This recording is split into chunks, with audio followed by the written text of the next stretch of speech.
con la segunda charla del curso 2009-2010 y tenemos el honor de tener entre nosotros a un amigo que ya lleva colaborando con este despacho seguramente 20 años o más, Antonio Cascante Burgos, de Vigo, exactamente de Cangas de Morrazo, que siendo abogado de Cangas de Morrazo nos va a hablar nada más y nada menos que del informe Auken, la condena del sistema urbanístico español por el Parlamento Europeo.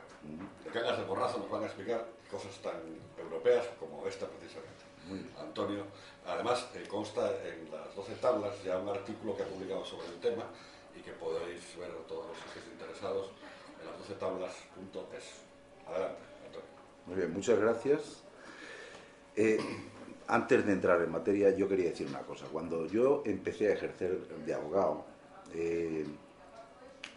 tenías que jurar ante los tribunales que ibas a cumplir las obligaciones del cargo de abogado y para eso necesitabas un padrino. Ahora la cosa se ha desdramatizado y se hace en los colegios de abogados. Yo hablé con un abogado para que me apadrinase ante los tribunales y justo cuando iba a ser el acto, llamó y dijo no puedo ir. Y tuve que salir corriendo por los pasillos de la audiencia a conseguir un abogado que estuviera por allí y que me apadrinase, ¿no? Así que yo inicié mi vida profesional sin padrino. Pero lo cierto es que la vida me ha deparado un padrino de la abogacía, que es Ramón. Y es verdad esto que dice de que hace mucho tiempo. Y yo siento que el hecho de que hoy esté aquí es sencillamente una manifestación más de que estoy apadrinado por Ramón. Y apadrinado en una cuestión que tiene estas conferencias que tienen mucha más importancia de lo que muchas veces podéis pensar, porque también esta es otra historia que yo quería contaros. En este año yo pasé el invierno en Polonia, por esas cosas que tenemos los abogados, de que una empresa te pide y tal y cual. Pasé el invierno en Polonia y entre los días que pasé en Polonia hubo un domingo terrible en el que uno tiene la soledad del emigrante, en que estás con un frío que te pelas solo, sin los colaboradores que hablan español, en un país que habla ese idioma que yo ahora estudio, el polaco, pero que entonces no, tal, y con una soledad enorme, y en el que llegó una de esas noticias terribles que te llegan al despacho, ¿no? De este asunto que vamos a hablar. Y para mí fue un bálsamo enorme meterme en internet en aquella tarde aciaga y oír una conferencia del seminario vuestro. Para mí fue un bálsamo enorme, porque tuve esa sensación de decir, ves, son abogados, es lo que tenemos que hacer, no hay que ser presuntuosos y hay que seguir en la pelea y trabajando humildemente.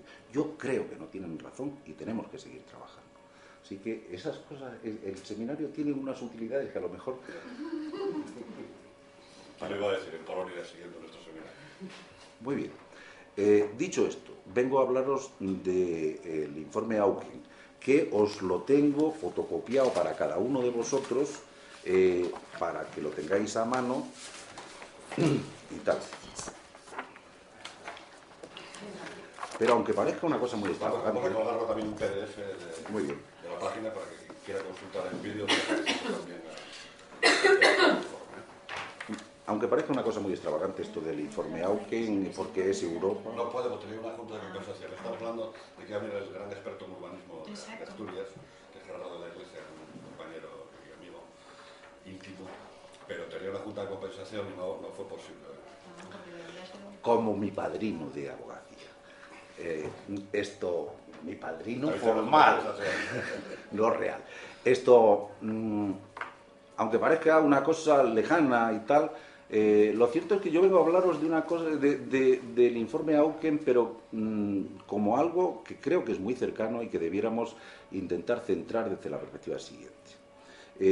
Es tradicional la concepción de la propiedad, ius utendi, aqua utendi y tal, y fruendi, y dentro de esa concepción tradicional, los edificios, superficies solo ceden. Si tú construyes en un edificio, ese edificio es algo del propietario, igual que los frutos del árbol que está en aquella finca.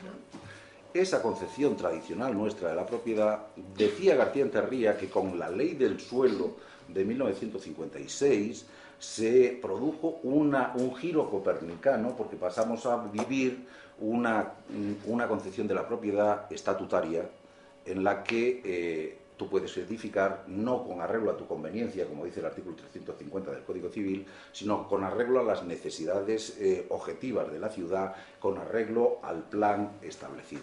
Y que eso era un giro copernicano. El tiempo ha demostrado que esa ley del suelo de 1956, que es el acta de nacimiento del urbanismo español, en palabras de García Enterría, no dio tanto giro copernicano a la concepción de la propiedad que teníamos.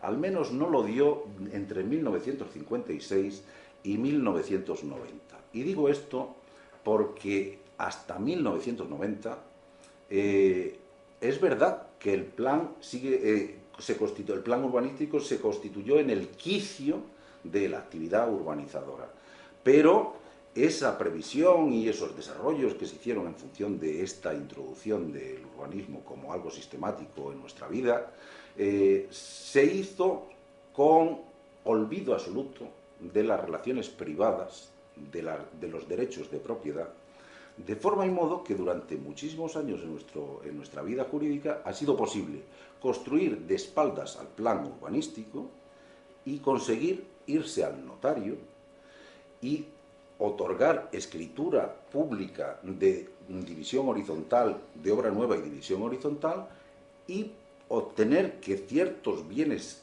ingresen en el lícito comercio de los hombres a espaldas absolutamente de los mandamientos urbanísticos, conseguir introducirlos en el comercio de los hombres, venderlos tranquilamente con confianza legítima en los notarios y registradores, y que esas propiedades aparecieran en el registro de la propiedad cuando eran contrarias al planeamiento urbanístico.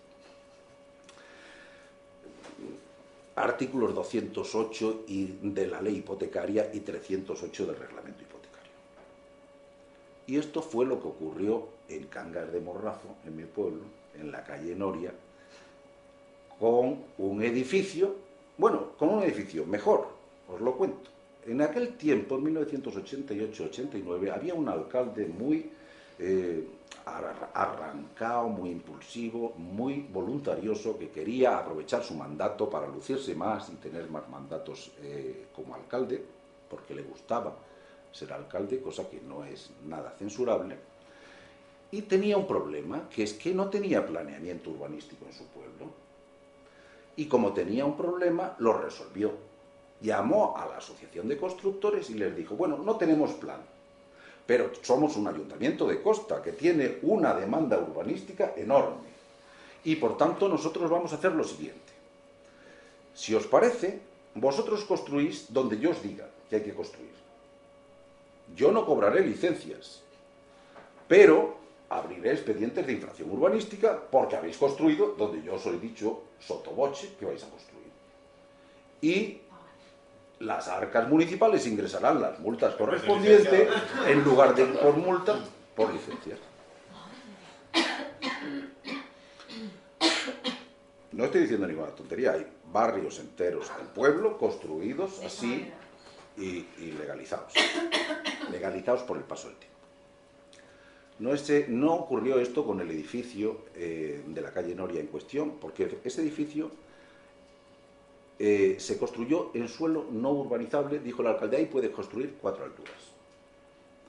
El constructor compró, construyó 4 alturas, otorgó escritura de obra nueva y división horizontal sin problemas el 25 de mayo de 1990.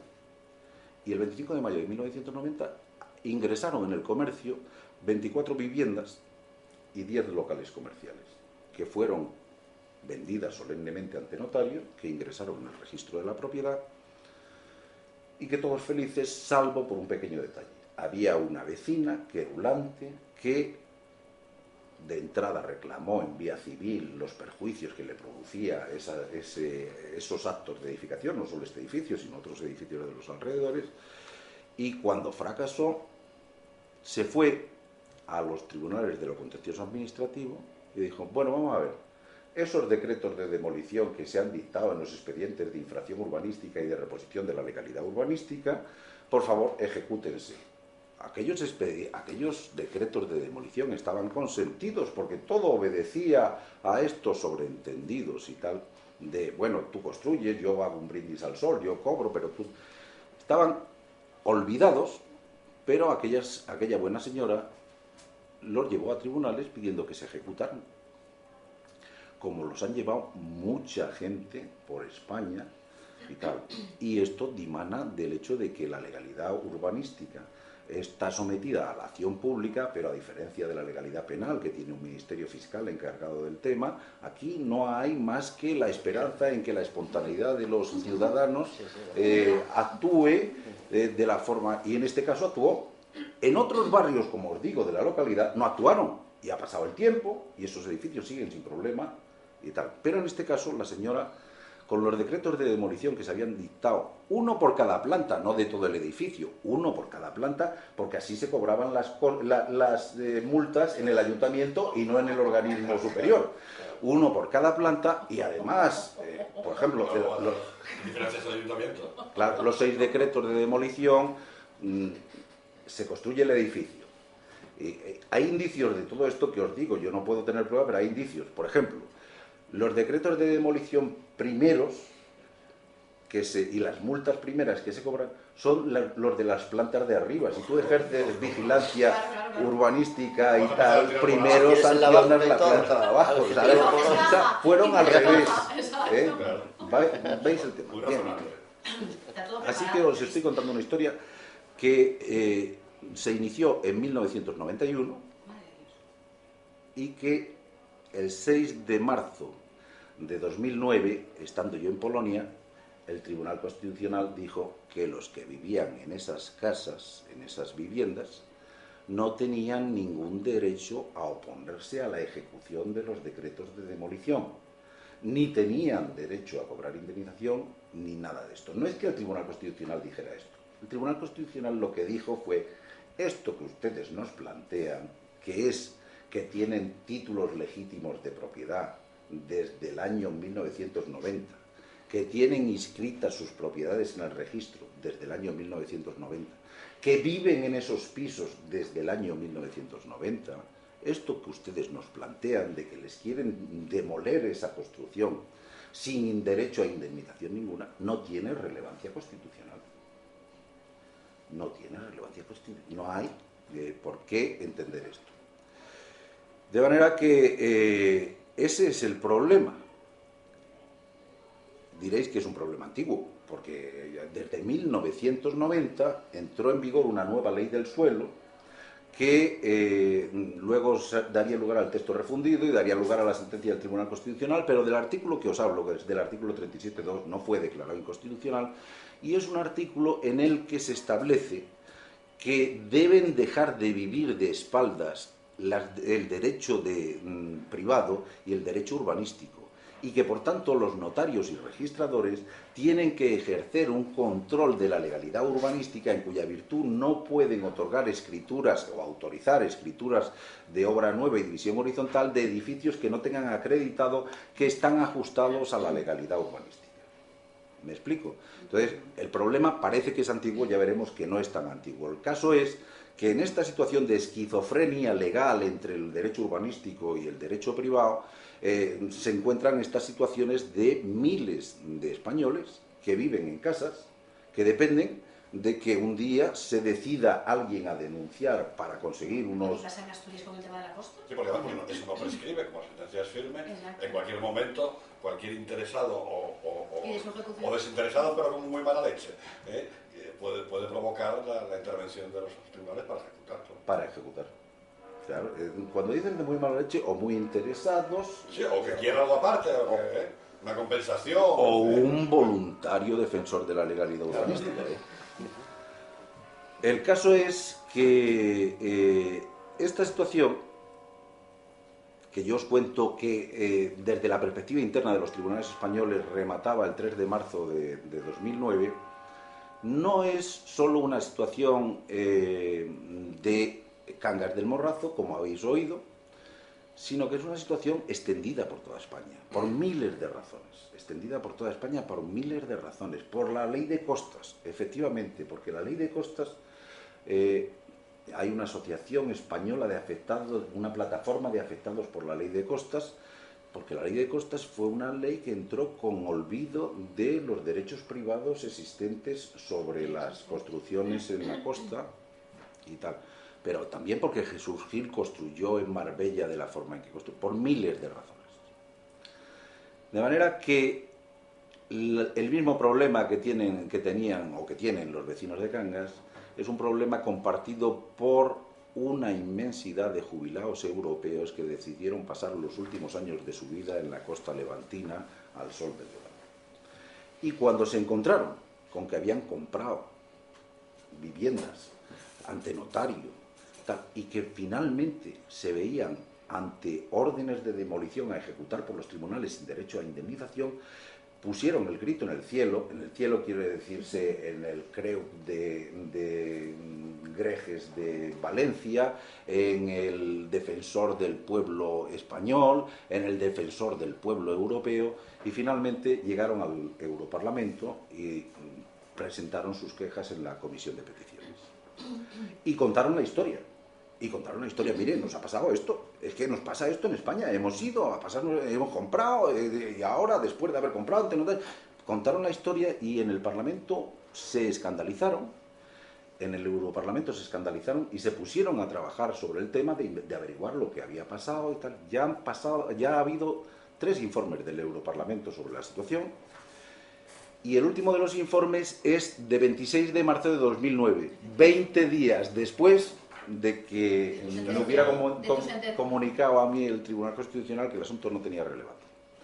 Y ese es el que tenéis ahí a la vista, el informe Auque. Relevancia constitucional. No tenía relevancia constitucional. Y ahí tenéis a la vista la opinión del Europarlamento sobre esta situación y otras parecidas, pero sobre esta situación. La opinión del Europarlamento, que es de entrada absolutamente llamativa, porque el Europarlamento no tiene ninguna competencia para hablar de esto. Ninguna competencia. El artículo 295 del Tratado de la Comunidad Europea dice literalmente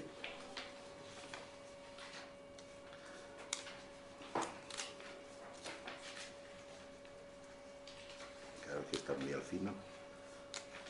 Dice literalmente: el presente tratado no prejuzga en modo alguno el régimen de propiedad de los Estados miembros. O sea, que el tema del derecho de propiedad no es una potestad atribuida a la Unión Europea en cuya virtud el Parlamento pueda ejercer competencias en orden a, aunque estaba tan escandalizado, aunque le produjo tal escándalo, el Europarlamento no tiene competencias para esto. De manera que se retorcieron las cosas para intentar buscar competencias, y en el informe veis cómo están retorcidas buscando las competencias de medio ambiente a través del artículo 176 del tratado, pero lo que el Europarlamento hizo fue examinar la situación con gran escándalo, y con tal gran escándalo que, aun a sabiendas de que no era de su competencia, visto el tema, decidió tomar una resolución que se aprobó, no por los verdes, que eran los que impulsaban el tema, sino mayoritariamente por toda la Cámara. Una resolución que parte de algo que es el análisis de la situación, considerando considerando que muchos miles de ciudadanos europeos en diferentes circunstancias han adquirido en España de buena fe, actuando conjuntamente con abogados locales, urbanistas y arquitectos, han adquirido propiedades solo para descubrir más adelante que han sido víctimas de abusos urbanísticos cometidos por autoridades locales poco escrupulosas, y que, en consecuencia, sus propiedades se enfrentan a la demolición porque se ha descubierto que han sido edificadas ilegalmente y, por lo tanto, no tienen valor y no pueden venderse. Por este escándalo, el Parlamento, aún a sabiendas de que no tiene competencias, hace este informe. Hace este informe diciendo: pero por favor, esto tienen las autoridades españolas que arreglarlos. No pueden ustedes continuar en esta situación. Y da recomendaciones muy concretas sobre cuál es el arreglo. Y así, si miráis el apartado primero, el número 1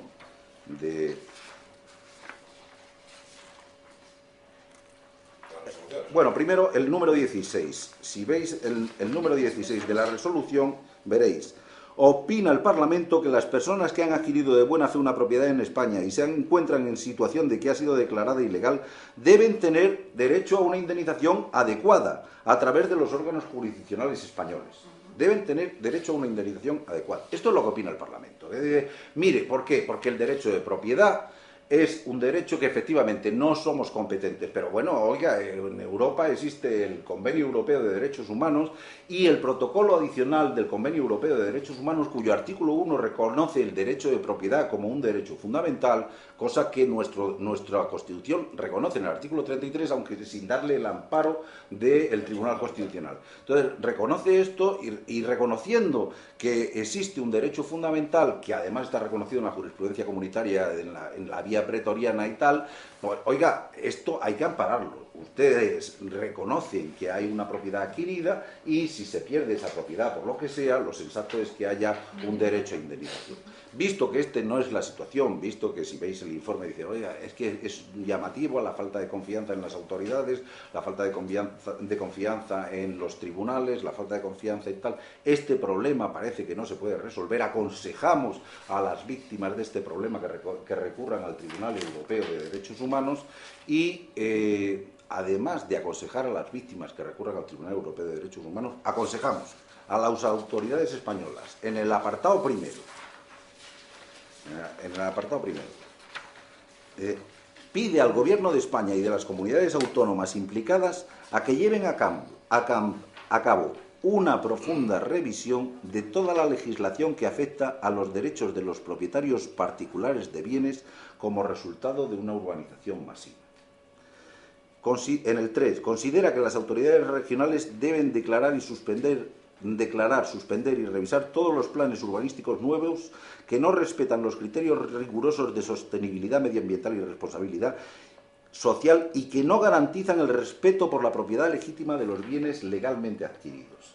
Y por último, en el 4, pide a las autoridades españolas que velen porque ningún acto administrativo que obligue a un ciudadano a ceder su propiedad privada adquirida legítimamente encuentre su fundamento jurídico en una ley adoptada después de la fecha de construcción de la citada propiedad. Volviendo a nuestro asunto, pide a los tribunales españoles y a las autoridades españolas que los decretos de demolición dictados sobre el edificio en base a una legalidad urbanística que no estaba comunicada al registro de la propiedad ni había sido fiscalizada por notarios y registradores, no pueda tener amparo en el hecho de que la ley del suelo de 1990 haya introducido en el artículo 37.2 la obligación de notarios y registradores de vigilar el cumplimiento de la legalidad urbanística antes de permitir que los bienes ingresen en el comercio de los hombres. Quizá esto que estoy diciendo corro mucho, pero lo que está claro que lo que piden es, y se puede leer a lo largo de todo el informe Auken, por favor, seguridad jurídica. Por favor, seguridad jurídica. Esta petición vehemente del Parlamento Europeo, ya digo que por tercera vez, ha sido desconocida por las autoridades españolas y tenemos recientes demostraciones. Es decir, hay recientes escándalos de corrupción en nuestra patria que han dado lugar a escándalos mediáticos, pero a una inmediata reacción legislativa, que es: vamos a intensificar los reproches penales contra la corrupción. Es una ley tan reciente que a lo mejor no hemos tenido tiempo ni de estudiarla, pero acaban de incrementar el reproche penal para todo lo relacionado con la construcción y con la corrupción, ¿no? Acaba de incrementarse esto intensamente, pero acaba de desconocerse la recomendación del Parlamento Europeo para solucionar la cuestión.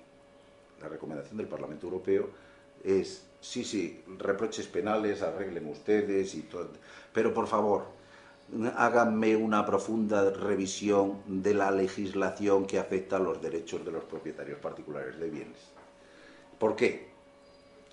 No lo dice el informe Auque, pero cuando a la vista de la situación nos pusimos a trabajar para llevar este asunto al Tribunal Europeo de Derechos Humanos, yo, que soy un ignorante, vine a conocer lo siguiente. Efectivamente, nosotros tenemos el artículo 33 de la Constitución configurando el derecho de propiedad privada,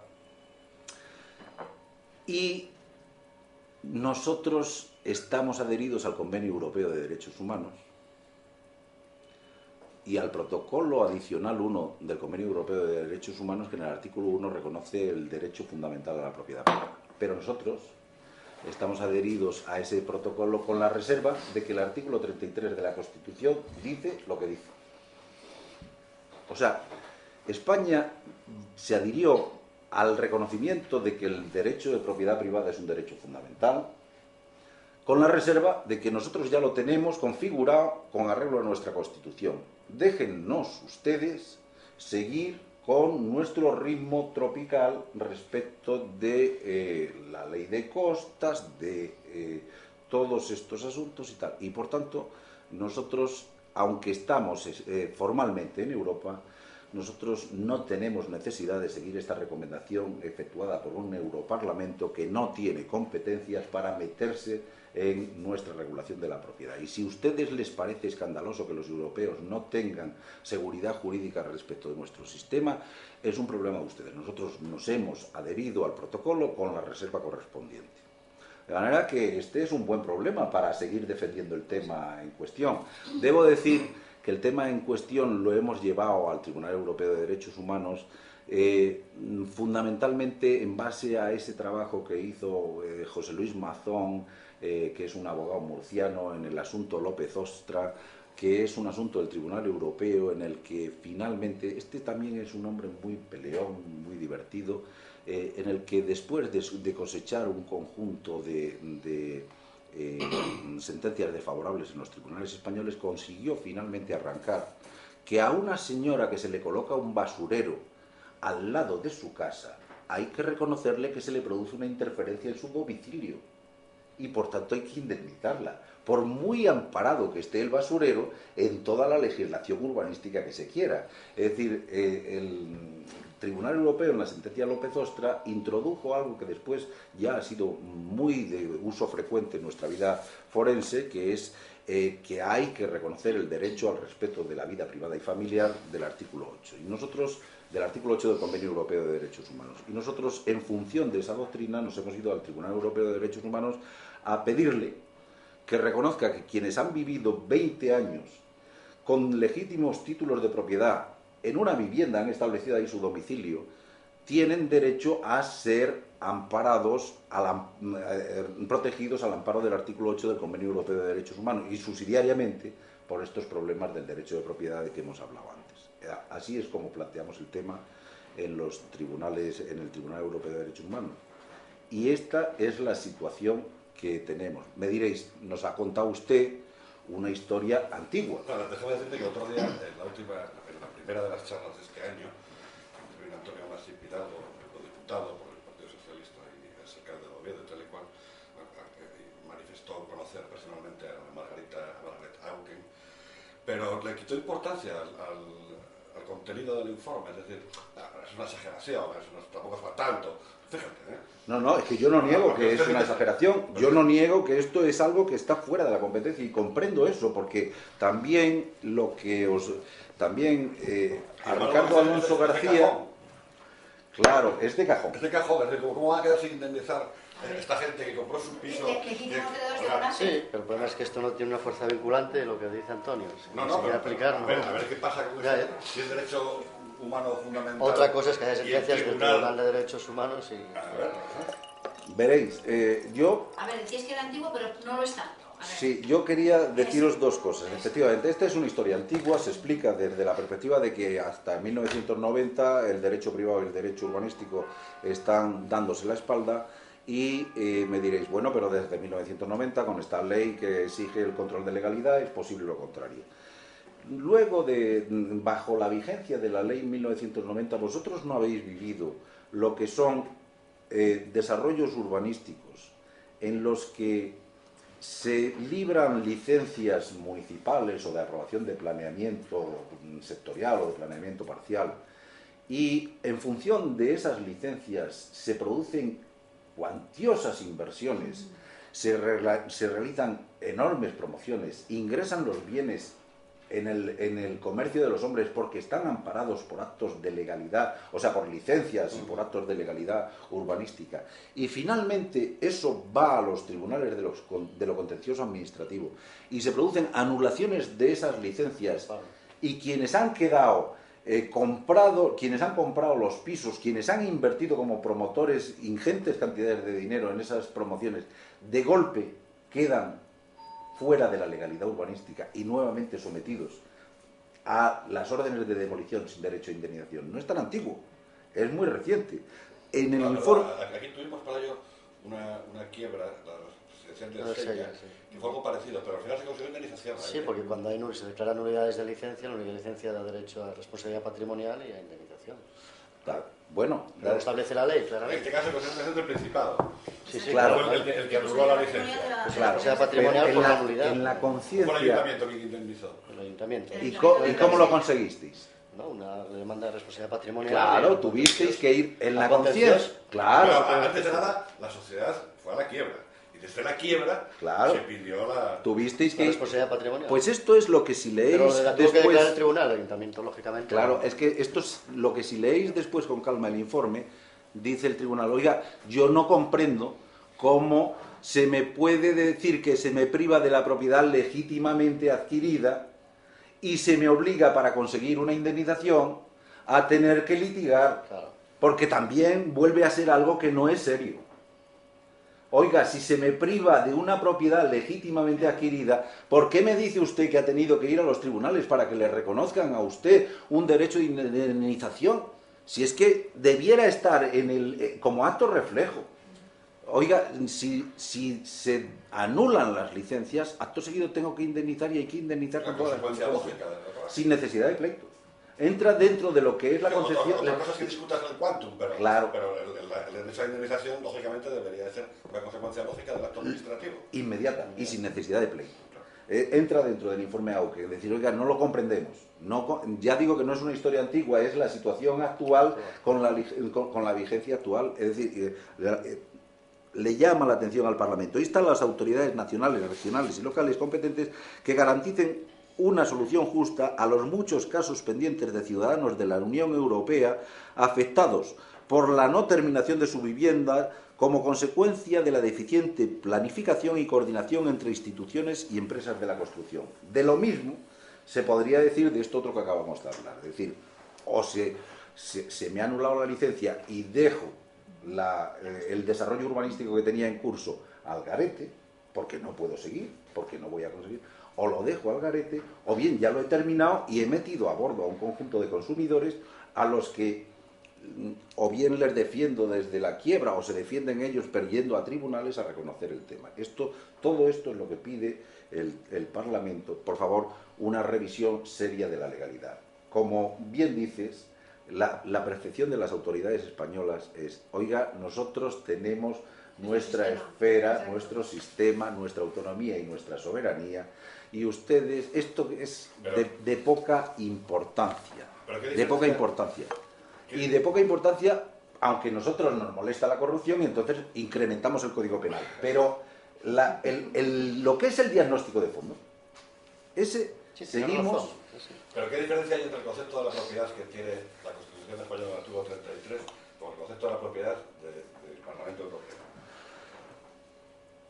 O sea, no del Parlamento Europeo. Bien. Espérate, porque es que ahí quiero llegar. ¿Cuál es la diferencia de la concepción? Nuestra concepción de la propiedad es perfectamente... Sinceros como antes, con las correcciones propias de... Nuestro concepto de la propiedad es perfectamente estatutario, y entonces lo que digan las leyes que van configurando la propiedad es lo que hay que respetar. Y si las leyes que van configurando la propiedad consideran que declaramos zona marítimo-terrestre de dominio público con arreglo a la Constitución, y que ahí hay unas viviendas que incluso yo he tenido casos de viviendas construidas sobre terrenos que se han comprado al Estado en 1908, directamente al Estado, en 1908. Y, oiga, usted tiene una casa ahí en terreno que compró al Estado, pero es que la ley nueva de costas ha venido y dice que eso es zona marítimo terrestre. Y puesto que es zona marítimo terrestre, usted no tiene propiedad. Pero oiga, que yo la tenía. Sí, sí, y la tiene en el registro de la propiedad, sí, y la tiene reconocida por sentencia. Si la tiene reconocida por sentencia y en el registro de la propiedad, entonces a lo mejor le dejo a usted la propiedad durante 99 años. La concesión durante 99 años. Y esto entra dentro de nuestro esquema del derecho de propiedad del artículo 33 de la Constitución española. Nosotros no tenemos ningún freno para configurar el derecho de propiedad, el Poder Legislativo español, para configurar el derecho de propiedad como lo entienda bien, para defender el medio ambiente o para defender el urbanismo, incluso diciendo, como dicen la constante jurisprudencia de los tribunales contenciosos administrativos, de, oiga, no me aleguen ustedes en lo contencioso administrativo cuando yo defiendo la legalidad urbanística, no me aleguen ustedes el artículo 34 de la ley hipotecaria, porque a los mandatos urbanísticos no me pueden oponer el que son ustedes terceros adquirentes de buena fe y que son adquirentes a nombre. No me lo aleguen, porque en mi Constitución, en el artículo 33, me ampara para desconocer todos. Eso que ampara la Constitución en la interpretación que se viene dando a la Constitución en esos términos, no es lo que dice el Convenio Europeo de Derechos Humanos en su protocolo adicional, que es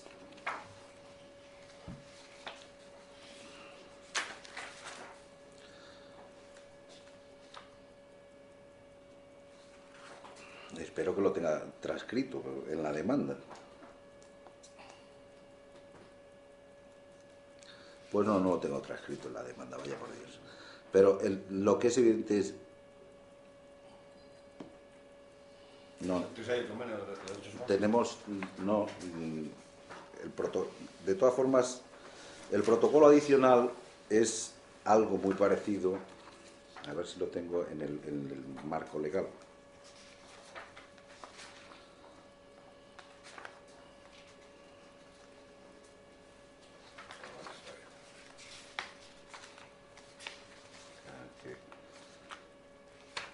Pues no, tampoco lo tengo. El artículo 1 establece: protección de la propiedad. Toda persona física o moral tiene derecho al respeto de sus bienes. Nadie podrá ser privado de su propiedad sino por causa de utilidad pública y en las condiciones previstas por la ley y los principios generales de derecho internacional. Las disposiciones precedentes se entienden, sin perjuicio del derecho que poseen los Estados de dictar las leyes que estimen necesarias para la reglamentación del uso de los bienes, de acuerdo con el interés general, o para garantizar el pago de impuesto o de otras contribuciones o multas o de multas. Y dice el Parlamento Europeo en el informe Hawking, España no tiene definido qué es el interés general para la protección del derecho de propiedad como derecho fundamental. Toda persona física o moral tiene derecho al respeto de sus bienes. Y entonces ahí hay que mantener un equilibrio entre ese derecho fundamental y el derecho de injerencia del poder público. Y ese equilibrio lleva como consecuencia necesaria el que si la injerencia del poder público es suficientemente necesaria como para acabar con el derecho de propiedad, la consecuencia es que eso ha de ser indemnizado. Pues la expropiación forzosa, eso está ahí, es lo mismo, ¿no? Porque yo sigo sin entender muy bien por qué no se puede indemnizar a esas personas que fueron privadas de su propiedad. Sí. Está toda la ley de propiedad forzosa ahí abajo. Porque expropiación. Pues yo eso se lo dije Pero no se puede aplicar como expropiación. los tribunales de Como si lo fuera. Claro, se podría aplicar subsidiariamente. Cuando excepcionas los derechos fundamentales de propiedad y del respeto del domicilio ante los tribunales de los contenciosos, yo lo más que he cosechado ha sido un considerando de una sentencia del Tribunal Superior de Justicia de Galicia en que me hablaba de que la desanimante situación del urbanismo en España efectivamente explica todo el conjunto de alegatos que hace la parte sobre el tema. Ahora bien, nosotros, Tribunal del Orden Contencioso Administrativo, no podemos entrar a arreglar esta penosa situación. Esto es lo que yo he cosechado. Y yo me he cansado de clamar por una interpretación conforme de todo el ordenamiento que diera lugar al amparo de estos derechos fundamentales. Digo que no he triunfado porque lo que he conseguido es decir esto no es relevante constitucionalmente en España y es en donde estamos en la pelea en el Tribunal Europeo. Como veis, no es lo antiguo solo, sino también la situación actual. Respecto de la situación actual, ¿cuáles podrían ser las salidas? Yo realmente en este asunto, leyendo jurisprudencia del Tribunal Europeo de Derechos Humanos, me encontré con un caso curioso que es la sentencia Koster, consistente o referida a los gitanos ingleses. Los gitanos ingleses tienen una peculiaridad, que es que como los españoles, a veces no se hacen a vivir en vivienda y les gusta vivir en caravana. Entonces, las leyes inglesas incluso han previsto el organizar alojamientos para caravanas de gitanos que quieren vivir en caravanas porque no quieren vivir en viviendas. Koster era un gitano que le pasaba esto. Y le pasaba esto y quiso irse a vivir a uno de esos lugares habilitados por las autoridades. Pero es que solo son capaces las autoridades inglesas de dar cobijo al 25% de los gitanos que desean vivir en caravana. Entonces Koster no era capaz de vivir en su caravana y el hombre se fue a una finca que compró y colocó su caravana allí. En esa concepción de jus utendi, fruendi, aqua utendi. Entonces, las autoridades inglesas, aquello era una zona paisajística, con protección paisajística y tal. Como aquí, estamos en todas partes.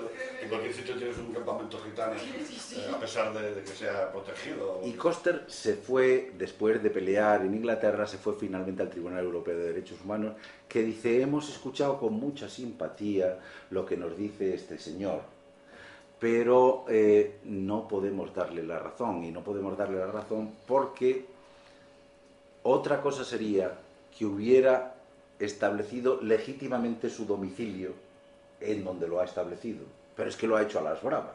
No sé si me explico. Es decir, la diferencia es, claro, en el caso de lo que estamos hablando de los españoles, nosotros tenemos títulos de propiedad adquiridos ante notario y tenemos esos títulos con confianza legítima adquiridos, en cuya virtud nos sentimos propietarios de los bienes. Nos vamos al domicilio, los ocupamos, y no encontramos unas autoridades administrativas que nos digan, oiga, licencia de primera ocupación, esto es ilegal, yo le prohíbo hacer el uso del bien que tiene. No, no, nosotros nos hemos colocado allí legítimamente, tan legítimamente que estos de los que os hablo llevan 20 años pagando impuestos, aparte de tasas de basura y de tal.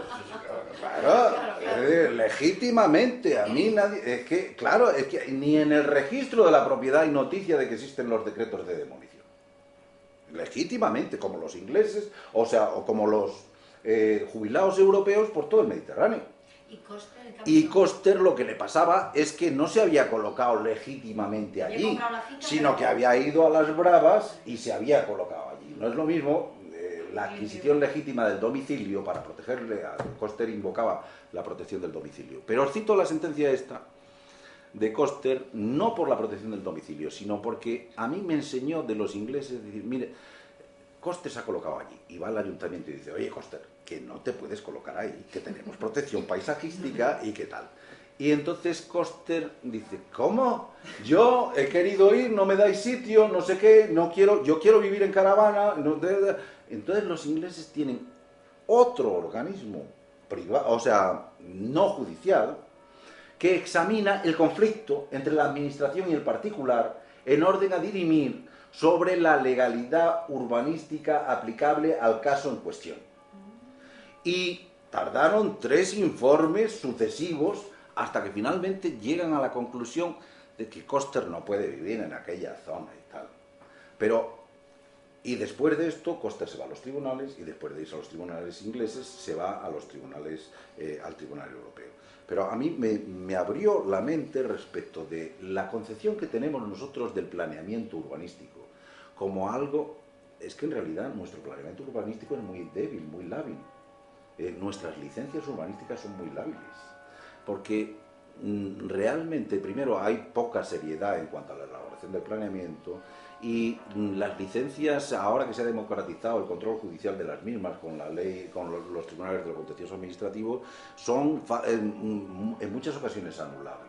Quizá se otorga sin permiso de tercero. Claro, quizá debiera haber una voluntad de dar seriedad a los actos administrativos que dan puerta de entrada a fuertes inversiones de dinero, a mucho movimiento de dinero, tanto por las empresas como por los particulares, antes de dejarles en esta situación de precariedad de la que hablábamos antes con las anulaciones de licencia. Esto es mi idea de por dónde podría ir una solución del problema, en el sentido de realmente avanzar hacia una concepción estatutaria de la propiedad, realmente avanzar hacia que los planes urbanísticos sean el quicio de la configuración estatutaria de la propiedad, pero que sean planes que estén reforzados en cuanto a su seriedad, igual que se han esforzado los ingleses. Pero dicho esto, esta es la historia de la situación que tenemos.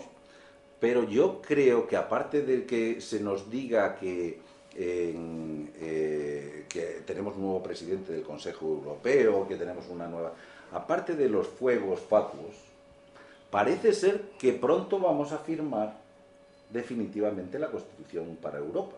Bueno, el Tratado de Lisboa. El Tratado de Lisboa. Está firmado todo ya, entra en vigor el día 1 de diciembre. Que sepa. Entra en vigor el 1 de diciembre. Muy bien. Pues ese es el tema. Que toda esta historia de nuestra configuración del derecho de propiedad que entra en vigor, de nuestra configuración del derecho de propiedad, se contradice con el artículo 17 del apartado segundo del Tratado de Lisboa, que define el derecho de propiedad a nivel europeo, a nivel no europeo, a nivel comunitario, y define el derecho de propiedad diciendo: toda persona tiene derecho a disfrutar de la propiedad de sus bienes adquiridos legalmente, a usarlos, a disponer de ellos y a legarlos. Nadie puede ser privado de su propiedad más que por causa de utilidad pública, en los casos y condiciones previstos en la ley y a cambio, en un tiempo razonable, de una justa indemnización por su pérdida. El uso de los bienes podrá regularse por ley en la medida que resulte necesario para el interés general. Esto, que decía Masip, esto tiene poca importancia, esto del informe Auken. Efectivamente, es que el Parlamento se ha metido en camisa de once varas. Pero, porque esto es materia extracomunitaria. Pero el 1 de diciembre esto es materia comunitaria. Avanzando ya, exacto, sobre...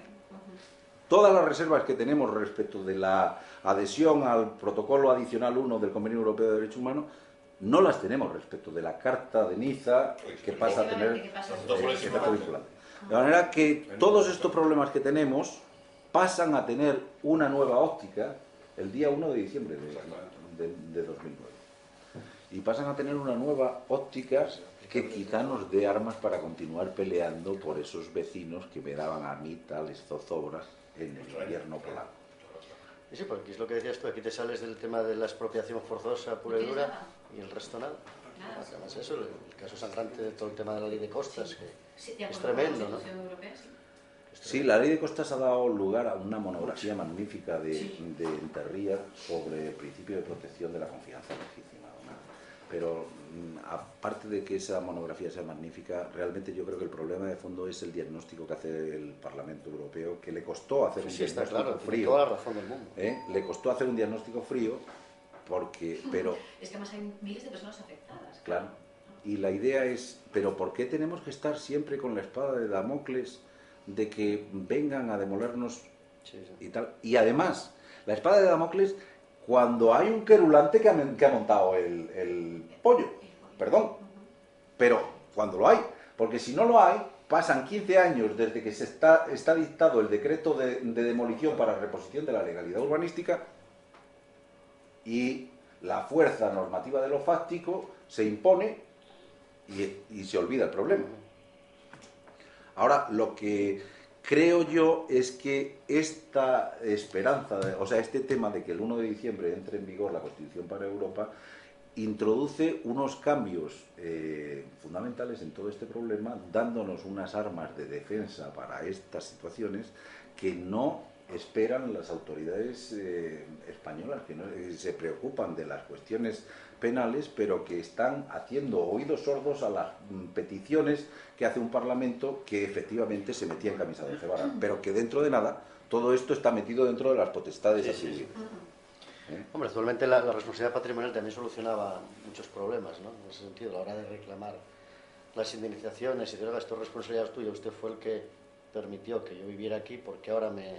En el caso, Claro. sí, pero yo sigo teniendo mis dudas sobre eso. Es decir, en el caso de lo que os hablo de la calle Noria, desde el principio hay una ilegalidad urbanística y yo vengo diciendo, oiga, si hay una ilegalidad urbanística y ustedes han tolerado durante 20 años que ese edificio esté ocupado legítimamente, constituya un elemento de la trama urbana de la ciudad, lo sensato es indemnizar a quienes han depositado su confianza legítima en eso y la confianza, pero es que realmente la confianza legítima errónea en cuanto a la legalidad urbanística la generan leyes poco claras, que es lo que tenemos, leyes poco claras, actuaciones del poder público administrativo poco clara, porque eso de que el ayuntamiento esté tolerando que el edificio esté ocupado es muy poco claro. Es ilegal.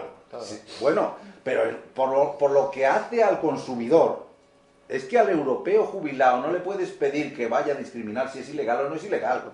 Es un ayuntamiento. Si el ayuntamiento Tiene que fiarse.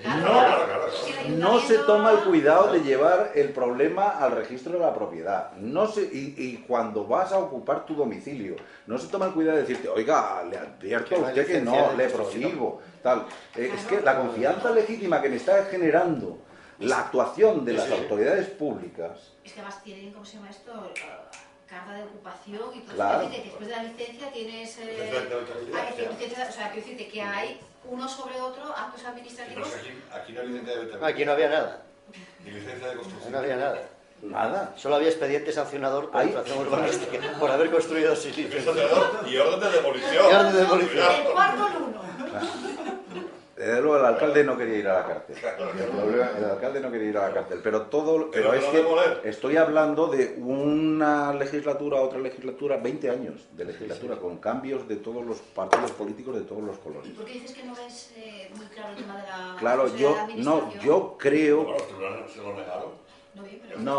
No, los tribunales de lo contencioso administrativo se empeñan en decir que no hay indemnización exigible cuando lo que se impone es la legalidad urbanística, la disciplina urbanística. Entonces, lo que andas es buscando resquicios para decir, oye, eso de que no hay indemnización, que es lo que dice el informe Auken, es que se encuentran que no tienen derecho a indemnización. Andas buscando resquicios a través de, bueno, pues ampárenme el derecho al domicilio y la indemnización porque se me está interrumpiendo el libre desarrollo de la vida privada y familiar, ampárenme, estás buscando y ampárenme porque me han generado una confianza legítima. El principio de confianza legítima está incorporado a nuestro ordenamiento en el artículo 3.1 de la ley 3092 a raíz de la reforma de la ley 499. Es un principio que nace en Alemania, que después se traslada a la jurisprudencia del Tribunal Europeo del Tribunal de Justicia de las Comunidades Europeas y que finalmente recibe España a través de la ley 499. La protección de la confianza legítima a mí me parece que es algo muy alemán, que es decir, oiga, a los administrados les exigimos seriedad. Y dicen los administrados alemanes, y nosotros al poder público le exigimos seriedad. Nosotros tenemos un comportamiento económico con arreglo a la confianza que nos genera el comportamiento de los poderes públicos. Y si esa confianza es traicionada, se nos debe indemnizar. Son los resquicios por los que yo pensaba en buscar la indemnización en el tema. Bien, como digo, la Constitución para Europa introduce un nuevo panorama legal y quizá el resquicio pueda ser esta Constitución, si se nos reconoce que esto que os he leído del artículo 17 es incompatible con lo que hemos hablado de lo que ocurre, de la situación que ocurre, si se nos reconoce eso, si se nos llega a reconocer, o por lo menos podemos defender que es incompatible, lo podríamos defender para solicitar indemnización al amparo de todo esto que hemos dicho ante los tribunales españoles. En virtud de la sentencia Kobler del Tribunal de Justicia de las Comunidades Europeas, que es la que buscaba antes, que estableció que las sentencias judiciales de los tribunales nacionales firmes que vulneran el ordenamiento comunitario dan derecho a indemnización a los perjudicados, para lo que tienen que habilitar los Estados miembros un tribunal al que puedan recurrir. De manera que si esto que os he contado es contrario al derecho comunitario en los términos que configura la Constitución para Europa, quizá podamos volver a solicitar esa indemnización sin iniciar un expediente de reclamación administrativa previa, defendiendo que hay vulneración del derecho comunitario ante el Tribunal Supremo Español, a través de la sentencia Kobler en relación con la Ley Orgánica del Poder Judicial. Creo esto... yo estoy muy decidido, Ramón, a defender que esto vulnera el derecho comunitario en la forma en que lo configura la Constitución. Pero el problema es claro. A mí nunca se habría ocurrido, Antonio, que pudiera ocurrir el hecho de que a una persona la privan de la propiedad y no la indemniza. Ya, eso es lo que no me cabe en la cabeza. Te ponen esa pregunta en el examen y cae. Lo que no me cabe en la cabeza, que no es posible. No me vale, Miles de ciudadanos de la Unión Europea, por eso... A la expropiación forzosa. Lo que más complejo es que el Constitucional diga que no hay vulneración de... Bueno, porque no está dentro del artículo 1424. Ya, pues... Nada más, punto. Nada más, exacto. Pero no es nada Sí, más. pero el tema es que se escudan en que se aplica una ley, es perfectamente legal y no es una, claro, no es una expropiación tampoco. Esa ley es que yo creo que se aplica la legalidad administrativa con olvido de la legalidad privada. Claro, ese es el problema. Bueno, esto era lo que os quería contar. Pues está muy bien contado. Muy bien contado, sí, porque no es fácil contarlo así de bien. Lo cual quiere decir que cuando se me ocurra otra cosa ya te llamaré, porque claro, que lo explicas tan bien y lo haces tan ameno y tan divertido, que no será la no, última al vez menos no, porque... que vengas por aquí.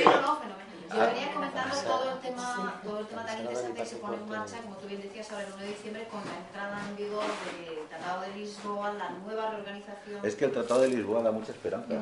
Así que entre el 1 de diciembre, pero no había problemas de estados, ya firmaron todos los senados checos, ¿no? Los suyos. No es que haya un honor ya presidente y... De eso veníamos hablando, porque ya el propio nombramiento del presidente... Pues ponen a una inglesa, que los ingleses son anti-europeos y la ponen de...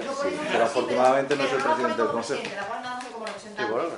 Yo, en todo lo que he dicho en la introducción, me olvidé de decir que sí, que eres mi padrino, pero que siempre has estado respaldado por María Emilia en las funciones de padrinazgo, y lo siento no haberlo, porque estaba dicho, en mi guión está escrito esto, han sido los nervios lo que me ha...